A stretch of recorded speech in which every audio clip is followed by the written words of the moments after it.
ETV ప్రేక్షకులకి నమస్కారం. Triple-X detergent soap శుభమస్తు కార్యక్రమానికి స్వాగతం.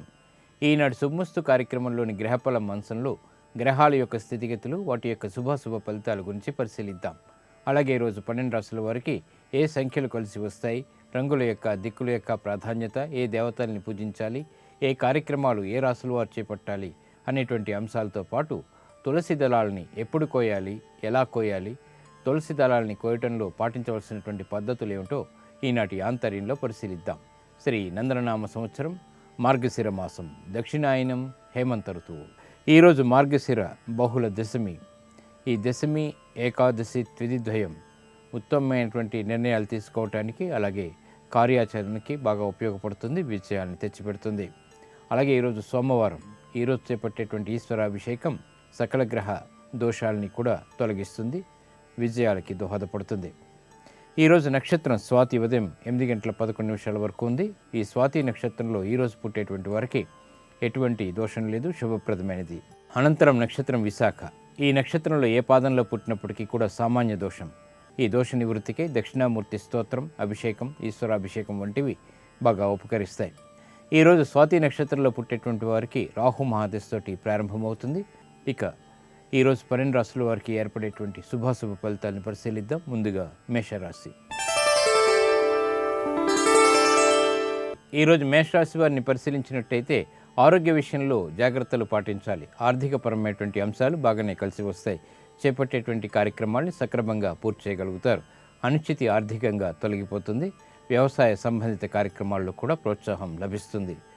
కుటుంబ సభ్యుల మధ్య సఖ్యత పెరుగుతుంది. సభలు, సన్మానాల్లో పాల్గొంటారు. ఆధ్యాత్మిక కార్యక్రమాల ద్వారా మానసిక ప్రశాంతత పెరుగుతుంది. ఈరోజు మీ అదృశ్య సంఖ్య 1. తెలుపు వర్ణం ప్రశాంతతను పెంచుతుంది. తూర్పు దిక్కు ప్రయాణాలు శుభకరం. అనుకూల దైవం ఆంజనేయ స్వామి. ఈరోజు మీరు ఆంజనేయ స్వామిని దర్శించడం, స్వామికి అభిషేకాదులు నిర్వహించడం వంటి కార్యక్రమాల ద్వారా గ్రహ ప్రతికూలతని ఎదుర్కొనేటువంటి శక్తిని పొందగలుగుతారు. నూతన వ్యాపార ఒప్పందాలు ఈరోజు మీకు లాభిస్తాయి. ఈరోజు వృషభ రాశి వారిని పరిశీలించినట్టయితే వ్యాపారరీత్యా తలనొప్పి సంఘటనలు ఉన్నప్పటికీ నెగ్గుకు రాగలుగుతారు. విద్యా సంబంధిత విషయాల్లో విజయాలు చేజిక్కించుకోగలుగుతారు.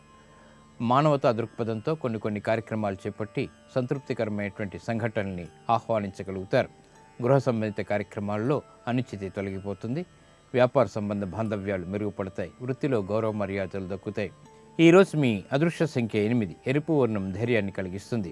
దక్షిణ దిశ ప్రయాణాలు శుభకరం. అనుకూల దైవం సుబ్రహ్మణ్య స్వామి. ఈరోజు మీరు సుబ్రహ్మణ్య స్వామిని దర్శించడం, స్వామికి అభిషేకాదులు నిర్వహించడం వంటి కార్యక్రమాల ద్వారా జన్మగురువు ద్వారా ఏర్పడేటువంటి రుగ్మతలు దూరమవుతాయి, చిరాకులు కూడా దూరమవుతాయి. కోర్టు సంబంధిత లావాదేవీలు, ప్రక్రియలు, సంభాషణలు ఈరోజు మీకు లాభిస్తాయి. ఈరోజు మిథున రాశి వారిని పరిశీలించినట్టయితే ఆకస్మిక వివాదాలు తలెత్తుతాయి, కాబట్టి జాగ్రత్త వహించాలి. ఆర్థికపరమైనటువంటి విషయాల్లో కూడా అనిశ్చితి కొనసాగుతుంది. వ్యయం ఎక్కువగా ఉంటుంది. వృత్తిపరమైనటువంటి వ్యవహారాల్లో చిరు సమస్యలు తలెత్తుతాయి. జాప్యాలు, విఘ్నాలతో కూడినటువంటి కార్యక్రమ నిర్వహణ కొనసాగించగలుగుతారు. గృహంలో చిరు సమస్యలు తలెత్తినప్పటికీ తిరిగి సద్దుమణుగుతాయి. ఆరోగ్యరీత్యా కూడా జాగ్రత్తతో కూడినటువంటి నిర్ణయాలు తప్పనిసరి. ఈరోజు మీ అదృశ్య సంఖ్య 5. ఆకుపచ్చ వర్ణం ఆహ్లాదాన్ని కలిగిస్తుంది, రక్షణకు తోడ్పడుతుంది. ఉత్తర దిక్కు ప్రయాణాలు శుభకరం. అనుకూల దైవం శ్రీ వెంకటేశ్వర స్వామి. ఈరోజు మీరు వెంకటేశ్వర స్వామిని దర్శించడం, స్వామికి అభిషేకాదులు నిర్వహించడం ద్వారా అష్టమ కుజుడు ద్వారా ఏర్పడేటువంటి చిరాకులు దూరమవుతాయి. ఇక విద్యా సంబంధిత ప్రయత్నాలు ఈరోజు మీకు ఆనందాన్ని కలిగిస్తాయి. ఈరోజు కర్కాటక రాశి వారిని పరిశీలించినట్టయితే శత్రువులపై విజయాలు సాధించగలుగుతారు. కోర్టు వ్యవహారాలు కూడా బాగా అనుకూలిస్తాయి. విద్యా సంబంధిత విషయాల్లో ముందంజ వేయగలుగుతారు. గృహ సంబంధిత కార్యక్రమాల్ని అవలీలగా చేపట్టగలిగేటువంటి శక్తి సామర్థ్యాలు ఏర్పడతాయి. వృత్తిపరమైనటువంటి అభిప్రాయ భేదాలు వీడిపోతాయి. మానసిక ప్రశాంతత అన్ని రంగాల వారికి కూడా దగ్గరవుతుంది. ఈరోజు మీ అదృశ్య సంఖ్య 2. ఎరుపు వర్ణం ధైర్యాన్ని కలిగిస్తుంది. దక్షిణ దిశ ప్రయాణాలు శుభకరం. అనుకూల దైవం శ్రీ మహాలక్ష్మి. ఈరోజు మీరు మహాలక్ష్మి అమ్మవారిని దర్శించడం, అమ్మవారికి కుంకుమార్చన నిర్వహించడం, స్త్రీ సూక్త విధానంతో చేపట్టేటువంటి కార్యక్రమాలు ఆర్థికపరమైనటువంటి అంశాల్లో అభివృద్ధిని కలిగిస్తాయి. వాహన కొనుగోలు వంటివి ఈరోజు మీకు లాభిస్తాయి. ఈరోజు సింహరాశి వారిని పరిశీలించినట్టయితే శత్రువులని సమర్థతతో ఢీకొట్టగలుగుతారు. వేగవంతమైనటువంటి నిర్ణయాలు తీసుకోగలుగుతారు. కోర్టు వ్యవహారాలు బాగా అనుకూలిస్తాయి. వృత్తిపరమైనటువంటి వ్యవహారాల్లో ఆర్థిక సంబంధ బాంధవ్యాలు మెరుగుపడతాయి. నూతన స్నేహాల ద్వారా లబ్ధిని పెంపొందింప చేసుకోగలుగుతారు. కుటుంబ వ్యవహారాల్లో కూడా అనుకూలత, ప్రాధాన్యత సంతరించుకోగలుగుతారు. ఈరోజు మీ అదృష్ట సంఖ్య 1. ఎరుపు వర్ణం ధైర్యాన్ని కలిగిస్తుంది. ఉత్తర దిక్కు ప్రయాణాలు శుభకరం. అనుకూల దైవం మహాకాళి. ఈరోజు మీరు మహాకాళి అమ్మవారిని దర్శించడం, అమ్మవారికి కుంకుమార్చన నిర్వహించడం వంటి కార్యక్రమాల ద్వారా మనోధైర్యం పెరుగుతుంది. సాహస విజయాలను చేజిక్కించుకోగలుగుతారు. సాహస నిర్ణయాలు ఈరోజు మీకు బాగా లాభిస్తాయి. ఈరోజు కన్యారాశి వారిని పరిశీలించినట్టయితే వ్యవహారాల్లో నెగ్గుకు రాగలుగుతారు. అదృష్ట సంఘటనలు గృహంలో చోటు చేసుకుంటే ఉద్యోగరీత్యా కూడా చేపట్టేటువంటి కార్యక్రమాల్లో ప్రోత్సాహం లభిస్తుంది. ప్రతి పనిలోనూ కూడా ఏకాగ్రత లభిస్తుంది. విద్యా సంబంధిత విషయాల్లో ఆశించినటువంటి ఫలితాలు దగ్గరవుతాయి. గృహ విషయాలు అనుకూలం, ప్రయాణాలు సానుకూలం. ఈరోజు మీ అదృష్ట సంఖ్య 6. తెలుపు వర్ణం ప్రశాంతతను పెంచుతుంది. తూర్పు దిక్కు ప్రయాణాలు శుభకరం. అనుకూల దైవం గణపతి. ఈరోజు మీరు గణపతిని దర్శించడం, గణపతికి నమస్కరించడం, గణపతిని పూజించడం వంటి చర్యల ద్వారా ఏలినాటి శని యొక్క దోషం తగ్గుతుంది. అష్టమ కేతు ద్వారా ఏర్పడేటువంటి ఆకస్మిక విపత్తులు కూడా దూరం అవుతాయి. ఆర్థిక లావాదేవీలు ఈరోజు మీకు లాభిస్తాయి. ఈరోజు తులారాశి వారిని పరిశీలించినట్టయితే రాజకీయపరమైనటువంటి అంశాలు బాగా కలిసి వస్తాయి. మనోధైర్యం ఉన్నప్పటికీ కార్యాల్లో విజయాలు ఆలస్యంగా చేజిక్కించుకోగలుగుతారు. వృత్తిపరమైనటువంటి వ్యవహారాల్లో అనుకూలత క్రమక్రమంగా పెరుగుతుంది. వ్యాపార సంబంధ బాంధవ్యాల్లో కూడా ఏర్పడినటువంటి నష్టాలని భర్తీ చేసుకునేటువంటి అవకాశాలకే అన్వేషించగలుగుతారు. వృత్తిపరమైనటువంటి వ్యవహారాలు బాగానే లాభిస్తాయి. ఆరోగ్యం పర్వాలేదు. ఈరోజు మీ అదృష్ట సంఖ్య 9. పసుపు వర్ణం త్వరితగతిని శుభాలను కలిగిస్తుంది. ఈశాన్య దిక్కు ప్రయాణాలు శుభకరం. అనుకూల దైవం ఈశ్వరుడు. ఈరోజు మీరు శివాలయాన్ని దర్శించడం, ఈశ్వరుడికి అభిషేకాదులు నిర్వహించడం వంటి కార్యక్రమాల ద్వారా గ్రహ ప్రతికూలతని ఎదుర్కొనేటువంటి శక్తిని సంపాదించుకోగలుగుతారు. ఆరోగ్య పరీక్షలు ఈరోజు మీకు మేలును కలిగిస్తాయి. ఈరోజు వృశ్చిక రాశి వారిని పరిశీలించినట్టయితే ఆరోగ్య విషయంలో చిరు సమస్యలు ఏర్పడినప్పటికీ తిరిగి సద్దుమణుగుతాయి. మనోధైర్యం పెరుగుతుంది. సాహసోపేతమైనటువంటి నిర్ణయాల్ని స్వాగతించగలుగుతారు. వృత్తిపరమైనటువంటి వ్యవహారాల్లో కూడా ఏర్పడినటువంటి చిరాకులు దూరం అవుతాయి. వ్యాపారరీత్యా అనువైనటువంటి మార్గాలు దగ్గరవుతాయి. పెట్టుబడులు బాగా కలిసి వస్తాయి. నూతన ప్రక్రియలు ఫలిస్తాయి. ఈరోజు మీ అదృష్ట సంఖ్య 1. తెలుపు వర్ణం ప్రశాంతతను పెంచుతుంది. తూర్పు దిక్కు ప్రయాణాలు శుభకరం. అనుకూల దైవం దక్షిణామూర్తి. ఈరోజు మీరు దక్షిణామూర్తి స్వామిని దర్శించడం, నమస్కరించడం ద్వారా ఏలినాటి శని ద్వారా ఏర్పడేటువంటి రుగ్మతలు దూరం అవుతాయి. విదేశీ సంబంధిత ఒప్పందాలు, ప్రక్రియలు, సంభాషణలు, ప్రయాణాలు ఈరోజు మీకు లాభిస్తాయి.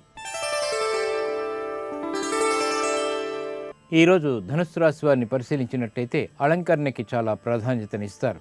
శోభతో కూడినటువంటి కార్యక్రమ నిర్వహణ కొనసాగించగలుగుతారు. వ్యాపారీత్యా కూడా అనువైనటువంటి మార్పులు కలిసి వస్తాయి. వృత్తిపరమైనటువంటి వ్యవహారాల్లో ఆర్థిక పరమైనటువంటి పెట్టుబడులు బాగా లాభిస్తాయి. వ్యవసాయ సంబంధిత కార్యక్రమాల్లో కూడా ముందంజ వేయగలుగుతారు. సాహసోపేతమైనటువంటి నిర్ణయాల ద్వారా విజయాలు చేజిక్కించుకోగలుగుతారు. గతంలో కన్నా మెరుగైనటువంటి పరిస్థితులు గృహరీత్యా చోటు చేసుకుంటాయి. కుటుంబ సభ్యుల మధ్య ఆనందం పెరుగుతుంది. ఈరోజు మీ అదృష్ట సంఖ్య 9. ఎరుపు వర్ణం ధైర్యాన్ని కలిగిస్తుంది. దక్షిణ దిశ ప్రయాణం శుభకరం. అనుకూల దైవం శ్రీ మహాలక్ష్మి.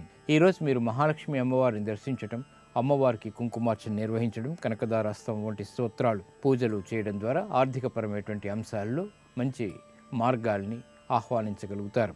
గృహ సంబంధిత కార్యాలు, కార్యక్రమాలు, నిర్మాణాలు ఈరోజు మీకు బాగా లాభిస్తాయి. ఈరోజు మకర రాశి వారిని పరిశీలించినట్టయితే క్రమశిక్షణతో కూడినటువంటి కార్యక్రమ నిర్వహణ అన్ని రంగాల వారికి కూడా ఏర్పడుతుంది. చేపట్టేటువంటి కార్యక్రమాలపై సరైనటువంటి అవగాహన కలిగి ఉంటారు. నూతన కార్యక్రమాల్ని అవలీలగా ప్రారంభించగలుగుతారు. శుభ పరిణామాలు గృహంలో చోటు చేసుకుంటాయి. క్రీడా సంబంధిత రంగంలో కీర్తిని గడించేటువంటి అంశాలు కూడా వెలుగులోకి వస్తాయి. నూతన ప్రక్రియలు ఉద్యోగరీత్యా కూడా బాగా లాభిస్తాయి. ఈరోజు మీ అదృష్ట సంఖ్య 5. తెలుపు వర్ణం ప్రశాంతతను పెంచుతుంది. తూర్పు దిక్కు ప్రయాణాలు శుభకరం. అనుకూల దైవం ఈశ్వరుడు. ఈరోజు మీరు శివాలయాన్ని దర్శించడం, ఈశ్వరుడికి అభిషేకాదులు నిర్వహించడం వంటి కార్యక్రమాల ద్వారా బృహస్పతి ద్వారా శుభ పరిణామాల్ని ఆహ్వానించగలుగుతారు. గృహంలో ఆనందకర సంఘటనలు చోటు చేసుకుంటాయి. ఉద్యోగ సంబంధిత ప్రయత్నాలు ఈరోజు మీకు బాగా లాభిస్తాయి, ఆనందాన్ని కలిగిస్తాయి. ఈరోజు కుంభరాశి వారిని పరిశీలించినట్టయితే విలువైనటువంటి వస్తువుల సేకరణ, కొనుగోలు వంటివి ఆనందాన్ని కలిగిస్తాయి. స్త్రీలు శుభవార్తలు వింటారు. కుటుంబపరమైనటువంటి బాధ్యతల్ని సక్రమంగా నిర్వహించగలుగుతారు. గతంలో కన్నా మెరుగైనటువంటి పరిస్థితులు ఆనందాన్ని కలిగిస్తాయి. వృత్తిరీత్యా ఏర్పడినటువంటి సంకటాలని దూరం చేసుకునేటువంటి అవకాశాలు దగ్గరవుతాయి. వ్యాపారపరమైనటువంటి నిబంధనలతో కూడినటువంటి కార్యక్రమ నిర్వహణ కూడా సక్రమంగా నిర్వహించగలుగుతారు. ఆర్థికపరమైనటువంటి పరిస్థితులు మొదట ప్రతికూలించిన తర్వాత అనుకూలిస్తాయి. ఈరోజు మీ అదృష్ట సంఖ్య 2, తెలుపు వర్ణం ప్రశాంతతను పెంచుతుంది. తూర్పు దిక్కు ప్రయాణాలు శుభకరం. అనుకూల దైవం ఆంజనేయ స్వామి. ఈరోజు మీరు ఆంజనేయ స్వామిని దర్శించడం, స్వామికి అభిషేకాదులు నిర్వహించడం వంటి కార్యక్రమాల ద్వారా గ్రహాల యొక్క అనుకూలతని రెట్టింపు చేసుకోగలుగుతారు. శుభ పరిణామాలు గృహంలో చోటు చేసుకుంటాయి. స్థిరాస్తి విక్రయాలు వంటివి, కొనుగోలు వంటివి ఈరోజు మీకు బాగా లాభిస్తాయి. ఈరోజు మీనరాశి వారిని పరిశీలించినట్టయితే ఆరోగ్య విషయంలో ప్రతికూలత ప్రారంభమవుతుంది. ఖర్చులు బాగా పెరిగేటువంటి సంఘటనలు చోటు చేసుకుంటాయి. అనిశ్చితి ఆర్థికంగా ఏర్పడినప్పటికీ నిలదొక్కుకోగలుగుతారు. వృత్తిపరమైనటువంటి వ్యవహారాల్లో ఆచితూచి తీసుకున్నటువంటి నిర్ణయాలు మాత్రమే విజయాల్ని ఆహ్వానించగలుగుతాయి. గృహ సంబంధిత వ్యవహారాల్లో కూడా జాగ్రత్తతో కూడినటువంటి సంభాషణల ద్వారా గౌరవ మర్యాదల్ని కాపాడుకోగలుగుతారు. ఈరోజు మీ అదృష్ట సంఖ్య 1, తెలుపు వర్ణం ప్రశాంతతను పెంచుతుంది. తూర్పు దిక్కు ప్రయాణాలు శుభకరం. అనుకూల దైవం మహాకాళి. ఈరోజు మీరు మహాకాళిని దర్శించడం, అమ్మవారికి కుంకుమార్చన నిర్వహించడం వంటి కార్యక్రమాల ద్వారా, ప్రక్రియల ద్వారా ఆనందకర సంఘటనల్ని ఆహ్వానించగలుగుతారు. నూతన ఒప్పందాలు ఈరోజు మీకు సంతృప్తిని కలిగిస్తాయి. విశాఖ నక్షత్ర యోగాన్ని పరిశీలించినట్టయితే విశాఖ నక్షత్రం యొక్క అధిదేవత ఇంద్రాగ్నులు. ఈ విశాఖ నక్షత్రంలో పుట్టేటువంటి వారికి గురు మహాదశతోటి ప్రారంభమవుతుంది. ఇది 16 సంవత్సరాలు ఉంటుంది. ఈ విశాఖ నక్షత్రంలో చేపట్టేటువంటి పుణ్యకార్యాలన్నీ కూడా బృహస్పతి ప్రీతిని కలిగిస్తాయి. ఆధిపత్యత, ముఖ్యంగా కేంద్రాధిపత్య దోషం పట్టినటువంటి బృహస్పతి యొక్క దశ కానీ అంతర్దశ కానీ నడుస్తున్నప్పుడు ఈ విశాఖ నక్షత్రంలో చేపట్టేటువంటి పుణ్యకర్మలన్నీ కూడా బృహస్పతి యొక్క దోషాన్ని తొలగించి శుభ ఫలితాలని కలిగిస్తాయి. ఈ విశాఖ నక్షత్రంలో తప్పనిసరిగా ప్రయాణం చేయవలసి వచ్చినప్పుడు 27 గడియలు విడిచి చేసినటువంటి ప్రయాణం విజయాలను తెచ్చిపడుతుంది. అలాగే వివాహ విషయంలో విశాఖ నక్షత్రం వధూవరులది అయినప్పుడు ఇది వివాహానికి అనుకూలం.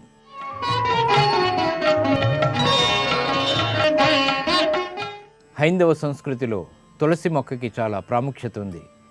తులసి మొక్కని మనం రోజు పూజించడం ద్వారా మహాలక్ష్మి యొక్క అనుగ్రహం ఏర్పడుతుంది. తద్వారా ఐశ్వర్యం లభిస్తుంది, సుఖ సంతోషాలు ఏర్పడతాయి. మరి ఆ తులసి దళాల్ని ఎప్పుడు కోయాలి, ఏ సమయంలో కోయాలి, ఎలా కోయాలి, తులసి దళాలని కోయడంలోని పాటించవలసినటువంటి పద్ధతులు ఏమిటో పరిశీలిద్దాం. హైందవ సంస్కృతిలో తులసి మొక్కకున్నటువంటి ప్రాముఖ్యం అంతా ఇంతా కాదు. ప్రతి ఇంట్లో కనీసం ఒక్క తులసి మొక్క అయినా ఉండాలనేది ఆర్షధర్మం, సంప్రదాయం. దేవుని పూజకి తులసి ఎంతో ప్రశస్తమైనది. పూజార్చన నిమిత్తం వాడేటువంటి తులసి దళాల్ని కోసే విషయంలో కొన్ని నియమాల్ని తప్పక పాటించాలి. స్నానమాచరించాకే తులసి దళాల్ని కుడి చేత్తో కోయాలి. ప్రాతకాలంలో అనగా సూర్యుడు బాలభాస్కరుడిగా ఉన్న తరుణంలో తులసిని కోయాలి. తులసి దళాల్ని గోళ్లతో తుంచరాదు. తులసి సన్నిధానంలో విష్ణువు ఏకాంతంగా ఉంటాడంటారు. అందుకే సూర్యాస్తమయం తర్వాత తులసి మొక్కని తాకరాదు. తులసి మొక్కకు నిత్యం నీళ్లు పోసి పోషించేవారే తులసి దళాల్ని కోయటానికి నైతికంగా అర్హులు. తులసిని కోసే సందర్భంలో తులసి అమృత సంభూతే సదాత్వం కేశవప్రియే అంటూ తులసి స్తోత్రాన్ని పఠించాలి. గోవిందునికి హృదయానందం కలిగించేందుకు తులసి దళాల్ని కోస్తున్నాను, నన్ను క్షమించు తులసి మాత అంటూ తులసికి వందనాలు చేసి దళాల్ని కోయాలి.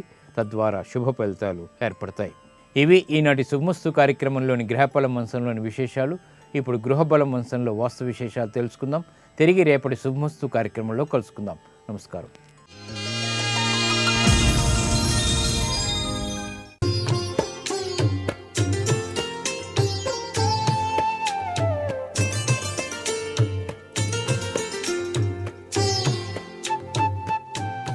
XXX డిటర్జెంట్ సోప్ శుభమస్తు కార్యక్రమంలో గృహబలం అంశానికి స్వాగతం. గృహ నిర్మాణంలో తప్పనిసరిగా పాటించేటువంటి విధి విధానంలో అత్యధిక ప్రాధాన్యతను వహించేటువంటి విశిష్ట లక్షణం కలిగినటువంటి గుమ్మాలు, కిటికీల యొక్క ప్రభావం ప్రతి ఒక్కరూ కూడా అవగాహన చేసుకొని తీరాలి. గుమ్మాలు ఎన్ని పెట్టాలి, కిటికీల సంఖ్య ఎంత ఉండాలి అని ప్రతి ఒక్కరికి కూడాను వచ్చేటువంటి ముఖ్యమైనటువంటి విధి విధానం. అంటే ఒక గృహాన్ని కట్టేటప్పుడే ముందుగానే ఎన్ని కిటికీలు, ఎన్ని గుమ్మాలు ఉండాలి అని చెప్పేసి ఆలోచన చేసుకునే గృహ నిర్మాణానికి ఉపక్రమించాల్సి ఉంటుంది. అయితే వాస్తుశాస్త్రరీత్యా ఎన్ని కిటికీలు ఉండాలో, ఎన్ని గుమ్మాలు ఉండాలో అని చెప్పేసి కూడా తెలుసుకోవటం చాలా అవసరం. దీని రీత్యా గృహంలో ద్వారాలు, కిటికీలు, అల్మారాలు, స్తంభాలు, దూలములు మొదలైనటువన్నీ కూడాను సరి సంఖ్యలో ఉండాలి అనేటువంటి విషయం మాత్రం ప్రతి ఒక్కరూ కూడా గ్రహించవలసి ఉంటుంది. మొత్తం కలిపితే సరి సంఖ్య, దేనికి దానికే సరి సంఖ్య అని కూడాను చాలామంది భావిస్తూ ఉంటారు. మొత్తం కూడినప్పుడు సరి సంఖ్య కంపల్సరిగా ఉండి తీరాలి. అలాగే ద్వారాలకి ద్వారాలు సరి సంఖ్యలో ఉండాలి, కిటికీలకి కిటికీలు కూడా సరి సంఖ్యలో ఉండాలి, దూలాలకు దూలాలు కూడా సరి సంఖ్యలో ఉండాలి. మొత్తం కలిపినా కూడా మొత్తం మీద సరి సంఖ్య ప్రభావం కనిపించాలి అనేది ఇక్కడ మనం అర్థం చేసుకోవాల్సిన ముఖ్యమైన విషయం. ఇకపోతే గృహం అంతటికీ కూడా మొత్తం గృహానికి ఒకే ద్వారం ఏర్పరుస్తాం సార్, ఇంకా ఎక్కువ ఏర్పరచదలుచుకోలేదు అన్నప్పటికీ కూడా దోషం లేదు. 2 ద్వారాలు ఉంటే ఉత్తమం. 3 ద్వారాలు ఉన్నట్లయితే శత్రుబుద్ధి కలిగి తీరుతుంది. అంటే ఒక ఇంటికి 3 ద్వారాలు పనికిరావు, తప్పనిసరిగా 4 ద్వారాలు ఉండి తీరాలి. ఏ ఇంటికైతే 4 ద్వారాలు ఉంటాయో వాళ్ళ ఇంట్లో నివసించేటువంటి వారు దీర్ఘ ఆయుష్తో ఉంటారు, చక్కగా 100 ఏళ్ల జీవితాన్ని గడపడానికి ఆస్కారం అధికంగా ఉన్నది అనే విషయం. 5 ద్వారాలు ఉన్నట్లయితే అనారోగ్య లక్షణాలతో విపత్కరమైనటువంటి పరిస్థితులు ఏర్పడతాయి. 6 ద్వారాలు గనక పెట్టుకున్నట్లయితే పుత్రలాభం చేకూరుతుందని శాస్త్రం. అలాగే 7 ద్వారాలు గనక ఉన్నట్లయితే చాలా అరిష్టం సంభవిస్తుంది. 8 ద్వారాలు ఉన్నట్లయితే సర్వ సౌఖ్యాలు కూడాను సిద్ధిస్తాయి. 9 ద్వారాలు ఉన్నట్లయితే ఆ గృహానికి అగ్ని ప్రమాదం సంభవించడానికి ఆస్కారం అధికంగా ఉంటుంది. 10 ద్వారాలు ఉన్నట్లయితే శుభం కలుగుతుంది. 11 ద్వారాలు ఉన్నట్లయితే ఎంత సంపాదించినా ధనం మాత్రం నిలవదు, ధన క్షీణత కలిగి ఉంటారు. 12 ద్వారాలు గనక ఉన్నట్లయితే అనేక రీతుల్లో అభివృద్ధికరమైనటువంటి ప్రభావం ఉన్నట్టుగా కనిపించినప్పటికీ అన్నీ తెలిసి అసంపూర్తి జీవితాన్ని పొందాల్సి ఉంటుంది. 13 ద్వారాలు ఉన్నట్లయితే తెలియకుండానే విపత్కర పరిస్థితులు వస్తాయి. 14 ద్వారాలు ఉన్నట్లయితే సంపత్కర లక్షణాలతో విరాజిల్లుతారు. 15 ద్వారములు గనక ఉన్నట్లయితే మోక్షం కలుగుతుంది. 16 ద్వారాలు ఉన్నట్లయితే శుభప్రదము అని చెప్పేసి ద్వార ఫలితాల గురించి మనకు వాస్తుశాస్త్రంలో చెప్పడం జరిగింది. ఏది ఏమైనప్పటికీ అత్యధిక ద్వారాలు పెట్టడం కన్నా తక్కువగా ద్వారాలు ఉంచుకొని సరి సంఖ్యతో కనుక ఉన్నట్లయితే సర్వ విధాల శ్రేయోదాయకమే అవుతుంది కదా అనేటువంటి విషయాన్ని కూడా మనం ఆలోచించాల్సి ఉంటుంది. పెద్ద పెద్ద రాజ సంస్థానాలు, పెద్ద పెద్ద గృహాలు కట్టేటువంటి వారికి అత్యధికమైనటువంటి ద్వారబంధాలు అవసరమై తీరుతాయి. అవి కూడాను సరి సంఖ్యలో ఉండేటట్టుగా చూసుకోవాలి. గృహంలో ద్వారాల సంఖ్య, కిటికీల సంఖ్య సరి సంఖ్యగా ఉన్నట్లయితే సర్వత్రా శ్రేయోదాయకంగా ఉంటుంది.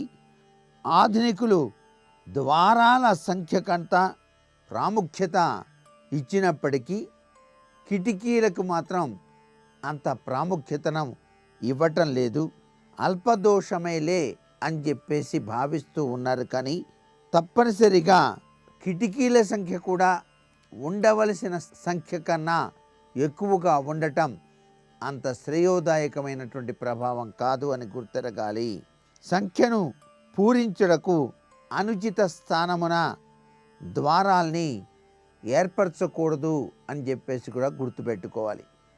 ఒక ద్వారం తగ్గిందండి మీ ఇంటికి, అందుకే మీకు ఇంత అనర్థదాయకమైన ప్రభావాలంటే ఒక కిటికీ తీసే ద్వారం పెట్టమంటారా అని చెప్పేసి గబుక్కున ఆ కిటికీ తీసేసి ద్వారం పెడుతున్నారు. అది కూడాను చాలా తప్పుగా భావించాల్సి ఉంటుంది సుమా.